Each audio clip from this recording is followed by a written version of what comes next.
warahmatullahi wabarakatuh. Kami dari kelompok 8, saya Monika Salemba dengan NIM 04. Saya Mutiara Kolila dengan NIM 10. Saya Sofia Ashifa dengan NIM 12. Saya Asri Putri dengan NIM 27. Perkenalkan, saya Dian Sarahmedia dengan NIM 28. Neptunus menempati posisi planet ke-8 dari sistem tata surya kita. Merupakan planet terjauh dari matahari setelah status Pluto didegradasi menjadi planet kerdil.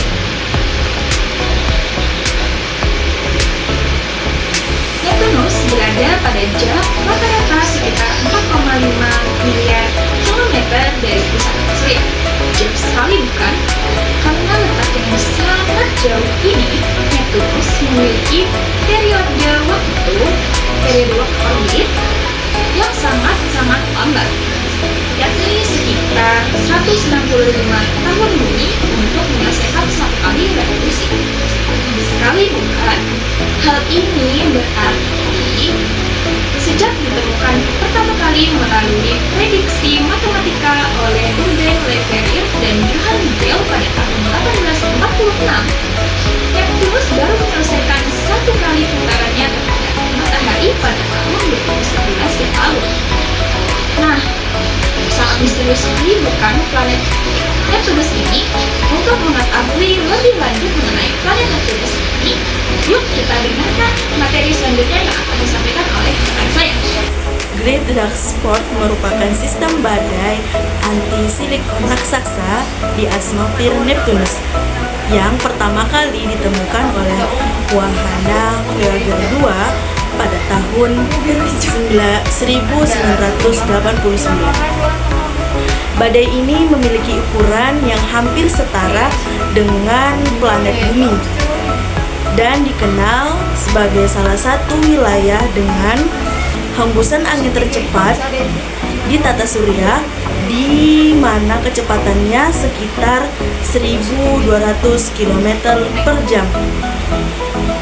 Secara visual, bintik gelap ini sering dikelilingi oleh awan putih yang terdiri dari kristal air beku metana yang sering disebut dengan awan pendamping.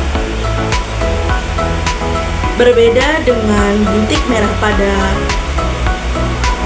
Jupiter yang bersifat permanen, Great Dark Spot ini pada Neptunus bersifat dinamis dan sementara. Badai yang ditemukan pada tahun 1989 sempat menghilang pada tahun 1994 sebelum akhirnya muncul kembali dengan bentuk yang sama namun dengan posisi lokasi yang berbeda. Ketidakpastian yang ekstrim di aliran panas internal Neptunus ini menggerakkan perubahan atmosfer secara terus-menerus meskipun planet ini berada sangat jauh dari paparan energi matahari. Sekarang kita masuk pada struktur Neptunus. Nah, struktur Neptunus itu terdiri atas 4 struktur. Yang pertama ada top clouds atau puncak awan, kemudian yang kedua ada atmosfer, yang ketiga ada mantel, dan yang keempat yaitu inti. Nah, yang pertama itu adalah top clouds atau puncak awan. Nah, top clouds ini itu adalah lapisan awan paling luar yang dapat diamati secara visual. Nah, puncak awan yang paling terlihat pada lapisan ini adalah awan cirrus metana, yaitu awan putih yang terang yang mirip dengan awan cirrus di bumi. Nah, awan ini terbentuk dari es kristal metana yang membeku karena suhu yang sangat rendah, yaitu sekitar minus 200 derajat Celcius. Nah, karena awan-awan ini itu berada pada lapisan terluar, itu terbawa oleh angin supersonik Neptunus, sehingga posisi dari awan ini itu berubah sangat cepat. Nah, lapisan yang kedua itu adalah atmosfer. Nah, atmosfer ini adalah massa gas yang sangat tebal yang menyelimuti bagian mantel. Pada lapisan ini itu memiliki komposisi kimia yang terdiri atas 80% hidrogen, 19% helium, 1,5% metana, dan juga ada amonia dan juga air yang ada pada bagian dalam. Nah, pada lapisan ini itu terjadi proses penyerapan dan pemantulan cahaya. Nah, gas metana yang ada pada atmosfer itu menyerap cahaya merah dari sinar matahari yang kemudian dipantulkan. Nah, cahaya yang dipantulkan itu adalah cahaya warna biru. Sehingga itulah yang menyebabkan Neptunus terlihat warna biru ketika diamati menggunakan teleskop. Nah, pada lapisan atmosfer ini itu memiliki dua lapisan yang memiliki suhu yang berbeda. Yang pertama itu adalah troposfer, yaitu lapisan yang berada pada paling bawah. Lapisan ini itu seiring ketinggian suhunya itu turun. Nah, pada lapisan ini terjadi great dark spot atau badai besar. Nah, lapisan yang kedua yaitu ada stratosfer. Nah, stratosfer itu berada pada bagian atas dari troposfer. Nah, suhu pada bagian ini seiring ketinggian suhunya itu meningkat. Nah, selanjutnya saya akan menjelaskan bagian terdalam dari struktur Neptunus, yaitu mantel dan inti planet. Kedua lapisan ini sangat berpengaruh terhadap kondisi internal planet serta pembentukan medan magnet yang dimiliki Neptunus.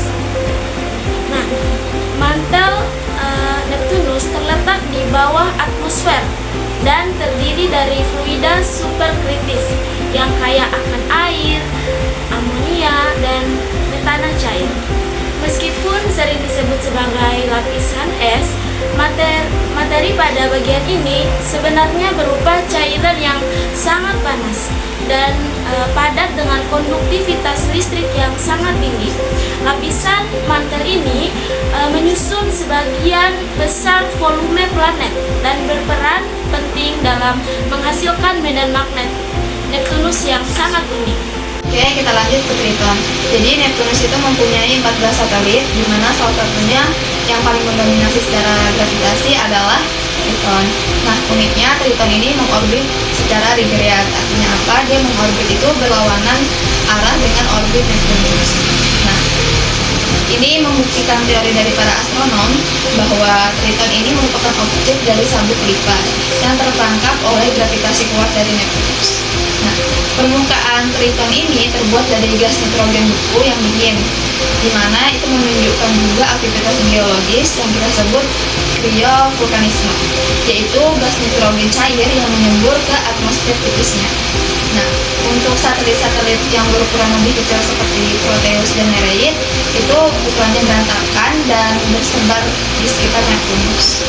Diduga bahwa itu merupakan sisa-sisa atau puing-puing dari terbentuknya tata surya di wilayah luar. Itulah informasi singkat mengenai planet Neptunus yang telah dijelaskan oleh kelompok kami, mulai dari tata letaknya di tata surya, pengertian Neptunus, great dark spot di Neptunus, struktur Neptunus, serta bulan terbesar yang ada di Neptunus. Mungkin itu saja yang dapat kami sampaikan. Kurang lebihnya kami mohon maaf dan terima kasih. Yuk, 1, 2, 3. Assalamualaikum warahmatullahi wabarakatuh. Kami dari kelompok 8 dengan saya Mutiah Inayah Kholila dengan NIM 10. Saya Sri Nurifri dengan NIM 7. Udah sendiri-sendiri aja. Sendiri-sendiri aja dulu.